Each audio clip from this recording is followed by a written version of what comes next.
आज के इस कार्यक्रम में हम न्यूट्रिशन एजुकेशन अर्थात पोषण शिक्षा के बारे में आपसे चर्चा करने जा रहे हैं। जैसे कि शिक्षा किसी व्यक्ति के शारीरिक, बौद्धिक और नैतिक विकास में सहायक होती है, उसी प्रकार पोषण शिक्षा भी किसी व्यक्ति के शारीरिक और मानसिक विकास में महत्वपूर्ण भूमिका निभाती है। भोजन हमारे दैनिक जीवन का एक अभिन्न अंग है। साथ ही पोषण और स्वास्थ्य भी भोजन से घनिष्ठ रूप से जुड़े होते हैं। हम ये कह सकते हैं कि भोजन, पोषण और स्वास्थ्य के मध्य एक ट्रायंगुलर रिलेशनशिप होती है। जितना अच्छा भोजन होगा उतना ही अच्छा पोषण होगा, और जितना अच्छा पोषण होगा उतना ही अच्छा उस व्यक्ति का स्वास्थ्य होगा। आज पोषण शिक्षा बहुत आवश्यक हो गई है। पोषण शिक्षा की आवश्यकता क्यों है, इस विषय में अगर हम ध्यान दें तो हम ये देखते हैं कि आज समय बदलता जा रहा है और बदलते समय के अनुसार भोजन संबंधी आदतें और भोज्य पदार्थों में भी काफ़ी परिवर्तन हो रहे हैं। आज फास्ट फूड, जंक फूड, इन सब और डिब्बाबंद भोज्य पदार्थों के चलते बच्चे और बड़े सभी ताज़ा और पौष्टिक भोजन लेना जैसे भूलते ही जा रहे हैं। इस कारण उनमें कम न्यूट्रिशन या अधिक न्यूट्रिशन की स्थिति देखी जाती है। वहीं दूसरी ओर गरीबी से जूझते परिवारों में बच्चों को और बड़ों को 2 वक्त का भोजन भी ठीक तरह से नहीं मिल पाता है, तो संतुलित भोजन की तो हम बात ही क्या करें। तो इस तरह से पोषक तत्वों की कमी से होने वाले रोग भी लोगों में अधिक मात्रा में देखे जा रहे हैं और कहीं पर अधिक न्यूट्रिशन भी देखा जा रहा है। तो इस प्रकार पोषण शिक्षा के माध्यम से हम सभी वर्ग के लोगों को पोषण से संबंधित सही जानकारी अर्थात संतुलित भोजन और पोषक तत्वों के बारे में और पोषण से संबंधित अन्य सभी विषयों के बारे में जानकारी देकर जागरूक कर सकते हैं और इस तरह से उन्हें कुपोषण से बचा सकते हैं। अब हमारे सामने प्रश्न ये है कि हम पोषण शिक्षा किन्हें दें। तो पोषण शिक्षा देने के लिए बच्चों को भी पोषण शिक्षा दी जाए, किशोरों को भी और माता पिता तथा अभिभावकों को भी शिक्षा देनी चाहिए। पहले हम देखते हैं पोषण शिक्षा और बच्चे। आदतों का विकास बाल्यावस्था में ही हो जाता है और भोजन संबंधी अच्छी आदतें विकसित करने के लिए पोषण शिक्षा महत्वपूर्ण भूमिका निभाती है। आजकल के बच्चे जो पौष्टिक है वह नहीं खाते हैं, वो उन्हें अच्छा नहीं लगता, और जो अच्छा लगता है वो पौष्टिक नहीं होता है। तो इस तरह से उन्हें पौष्टिक तत्वों के बारे में, अच्छे खाद्य पदार्थों के बारे में जानकारी देना ज़रूरी होता है और उसी के चलते उनकी आदतों में भी विकास किया जा सकता है। किशोर वय या एडोलेसेंट एज ग्रुप के जो लड़के और लड़कियां हैं उन्हें भी पोषण शिक्षा देना बहुत ज़रूरी हो गया है। किशोर अवस्था में अनेक शारीरिक परिवर्तन होते हैं और जो किशोर हैं वो अपने फिगर को लेकर बहुत कॉन्शियस होते हैं। ख़ास तौर से लड़कियां अपने फिगर को ठीक बनाए रखने के लिए, स्लिम और फिट रहने के लिए पौष्टिक तत्वों से भरपूर भोजन से दूर भागती हैं और ये वो इसलिए करती हैं क्योंकि उन्हें पौष्टिक भोजन के बारे में और पोषक तत्वों के बारे में पूरी जानकारी नहीं रहती। अगर पोषण शिक्षा का उन्हें मार्गदर्शन मिले तो उन्हें ये पता चल सकता है कि भरपेट भोजन लेने के बाद भी स्लिम और फिट भी रहा जा सकता है। दूसरी ओर जो किशोर वय के लड़के हैं वो बॉडी बिल्डिंग में, अपनी मसल्स बनाने में ज़्यादा इंटरेस्ट लेते हैं ताकि उनके शरीर का सौष्ठव बढ़े। तो उन्हें भी पोषण शिक्षा के माध्यम से हम ये गाइडेंस दे सकते हैं कि उन्हें किस तरह का भोजन लेना चाहिए तो उनका शरीर की वृद्धि और विकास प्रॉपर हो सकेगा। किशोर अवस्था में शरीर की वृद्धि और विकास तीव्र गति से होता है और अब इस उम्र में उनका ऑप्टिमम लेवल पर उनके पहुंचना है डेवलपमेंट, इसलिए उन्हें पोषण संबंधी जानकारी देना बहुत आवश्यक होता है। पोषण शिक्षा माता पिता और अभिभावकों के लिए भी बहुत आवश्यक है।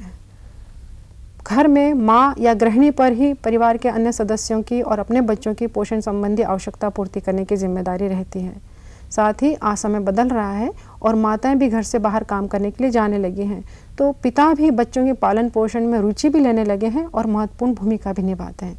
इसलिए माता और पिता दोनों को ही पोषण शिक्षा का ज्ञान होना चाहिए, क्योंकि उन्हें ये मालूम होना चाहिए कि उनके बच्चों को कब कौन से पोषक तत्व किन भोज्य पदार्थों से मिल सकते हैं।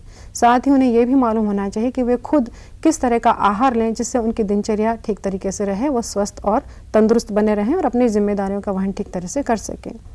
माता पिता के अतिरिक्त कभी कभी बच्चों की देखभाल का कार्य घर में ही कोई बुजुर्ग व्यक्ति, चाहे वो दादी नानी हो सकती हैं या कोई बाहरी महिला भी देखभाल करती है, तो ऐसी स्थिति में उस महिला को या अभिभावकों को भी पोषण शिक्षा के बारे में जानकारी होना चाहिए या उन्हें पोषण शिक्षा दी जानी चाहिए। अब हम उन बिंदुओं पर विचार करते हैं जिन पर पोषण शिक्षा के माध्यम से बल दिया जाता है, या यूँ कहें कि वो विषय जिन्हें पोषण शिक्षा के माध्यम से लोगों तक पहुंचाया जाता है।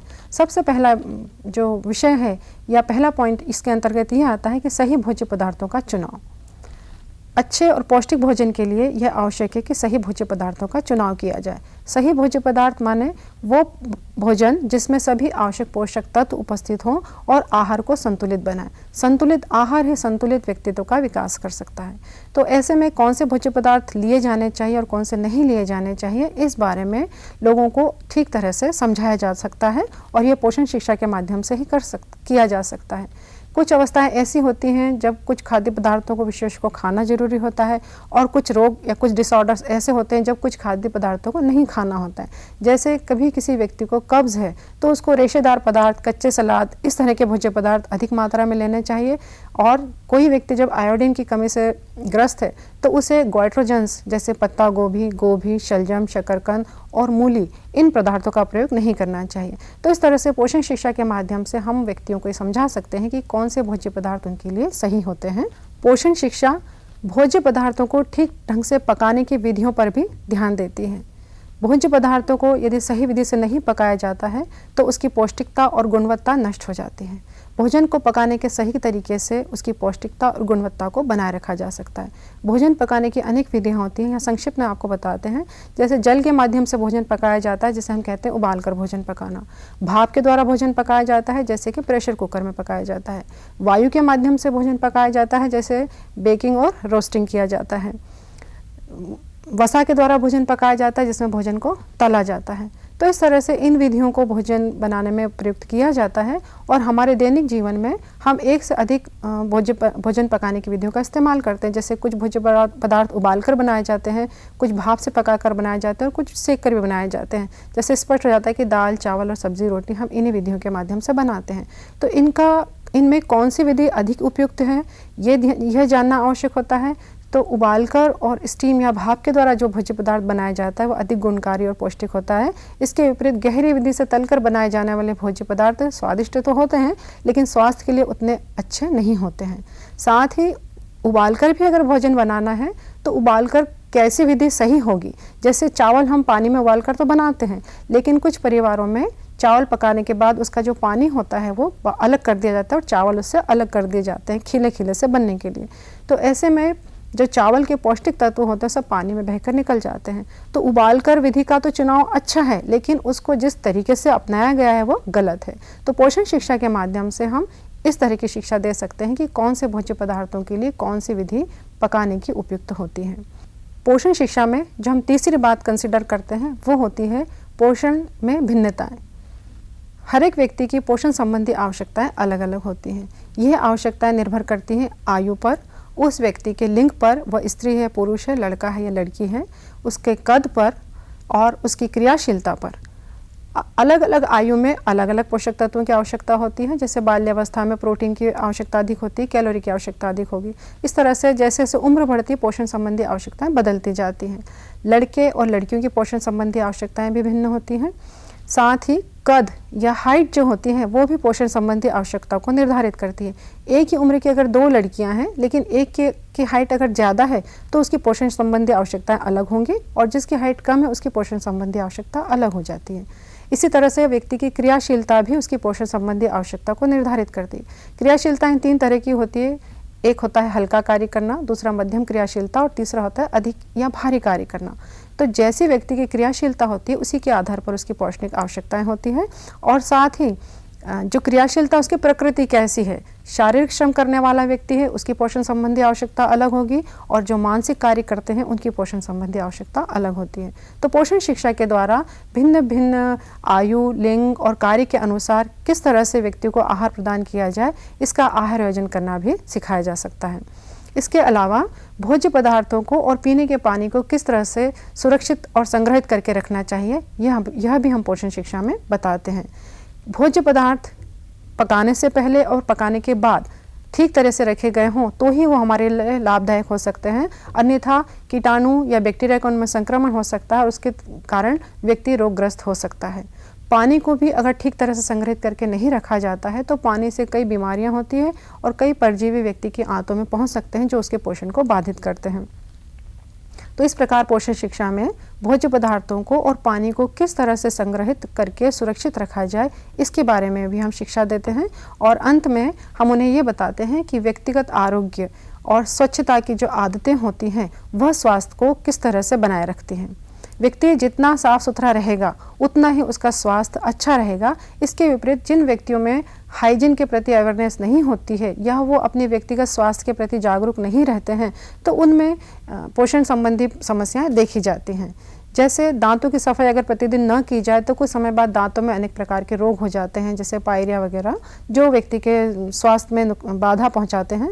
इसके अलावा नाखूनों की अगर प्रतिदिन सफाई नहीं की जाती है, नाखून बढ़े हुए होते हैं तो बढ़े हुए नाखूनों में मैल जमा होती है, जिसके कारण व्यक्ति के आंतों में परजीवियों का जाना तय है। तो इस तरह से परजीवी या पैरासाइट्स अंदर पहुंच जाते हैं। सिर में अगर सफाई नहीं की जाती है तो कई बार जुएं हो जाती हैं, जो जुएं भी एनीमिया का कारण बन जाती हैं। तो इस तरह से व्यक्ति का साफ सुथरा रहना और व्यक्तिगत आरोग्य पर ध्यान देना भी पोषण शिक्षा का एक क्षेत्र होता है। तो इन सब बातों की जानकारी पोषण शिक्षा के माध्यम से हम देते हैं। पोषण शिक्षा किन माध्यमों से या किन विधियों द्वारा दी जा सकती है, इसके बारे में हम चर्चा करते हैं। सबसे पहली विधि होती है लेक्चर विधि, या जिसे हम कहते हैं व्याख्यान विधि। ये ठीक उसी तरह से होती है जैसे कक्षा में टीचर अपने बच्चों को पढ़ाते हैं। तो इसी तरह से जिस समूह को, जो हमारा टारगेट ग्रुप है, उसके सामने एक वक्ता अपने विचारों को रखता है, एक विषय पर व्याख्यान देता है और व्याख्यान समाप्ति के पश्चात प्रश्न उत्तर के द्वारा जो सुनते हैं वो अपने समस्याओं का समाधान करते हैं। दूसरी विधि होती है डिमॉन्स्ट्रेशन या प्रदर्शन विधि। किसी भी बात को जब कहा जाता है तो कहकर उतना असर नहीं हो सकता जितना हम करके बताते हैं। तो इस विधि द्वारा कोई भी कार्य को करके बताया जाता है ताकि अन्य लोग उसको ठीक से करना सीख लें।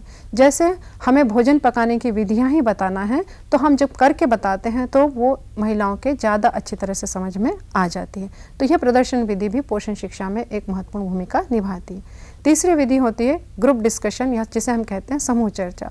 समूह चर्चा के द्वारा किसी समस्या के समाधान पर आसानी से पहुंचा जा सकता है।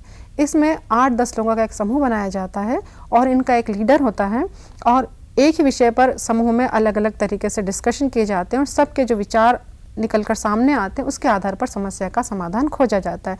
जैसे मान लीजिए पोषक तत्वों की कमी से होने वाले रोगों से किस तरह से बचा जाए, इसी विषय को लिया और अलग अलग समूह में इसका डिस्कशन हुआ। तो सब ग्रुप से अपने अपने विचार आएंगे और इस तरह से हमारे सामने एक गाइडलाइन आ जाती है कि हमें कौन कौन से कार्य करने चाहिए।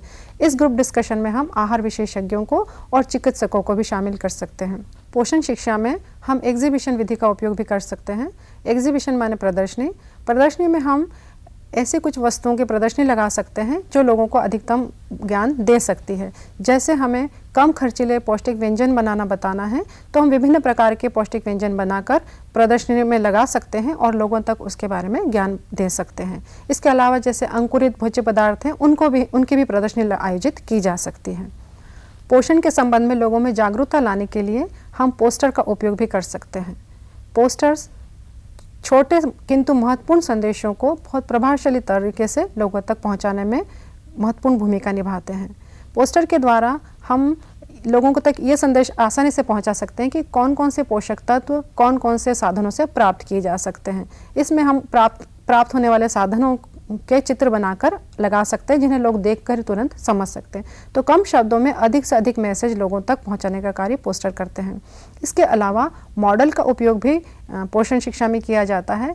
मॉडल का उपयोग तब किया जाता है जब कोई भी वह वस्तु सामने उपस्थित नहीं की जा सकती है जिसके बारे में हमको बताना है। जैसे शरीर के आंतरिक अंगों के बारे में अगर बताना है तो उनको हम सामने लोगों के प्रस्तुत नहीं कर सकते हैं, तो उनके बारे में बताने के लिए मॉडल का उपयोग कर सकते हैं, क्योंकि इन अंगों का स्वास्थ्य भी पोषण से डायरेक्टली रिलेटेड होता है। इसके अलावा मान लीजिए हमें नमक बनाना और नमक को आयोडीन से फोर्टिफाई करने के लिए बताना है, तो पूरा प्लांट हम उनके सामने नहीं लगा सकते हैं, तो उसका भी मॉडल लगाकर इस बारे में जानकारी दे सकते हैं। और पोषण शिक्षा में एक और बहुत महत्वपूर्ण और प्रभावशाली माध्यम होता है शिक्षा देने का, वो होता है स्लाइड शो। स्लाइड शो जो आजकल बहुत पॉपुलर भी है, जिसके द्वारा बहुत प्रभावकारी तरीके से हम अपनी बात कह सकते हैं। इसमें किसी विषय पर एक के बाद एक क्रम से स्लाइड्स बना ली जाती हैं और उनको हम लोगों के सामने प्रस्तुत करते हैं और साथ ही साथ उसमें नरेशन भी दिया जाता है। स्लाइड से संबंधित वार्ता भी साथ साथ बोलते जाते हैं, जिससे लोगों को आसानी से समझ में आ जाता है। तो इन विधियों के द्वारा हम पोषण शिक्षा अच्छी तरीके से दे सकते हैं। तो इस प्रकार हमने देखा कि पोषण शिक्षा आज की आवश्यकता है। पोषण शिक्षा परिवार के सभी सदस्यों के लिए आवश्यक है। पोषण शिक्षा में हम विभिन्न विषयों पर ध्यान देते हैं और लोगों का मार्गदर्शन करते हैं कि किस विषय में उनको किस तरह से सहायता दी जा सके। और पोषण शिक्षा की अनेक विधियां होती हैं जिससे अधिक लोग लाभान्वित हो सकते हैं। पोषण शिक्षा के द्वारा हम पोषक तत्वों से होने वाली कमी या कहें कि कम न्यूट्रिशन और अधिक न्यूट्रिशन से लोगों को बचा सकते हैं, लोग स्वस्थ रह सकते हैं। और कहा भी गया है कि स्वस्थ तन में ही स्वस्थ मन का वास होता है।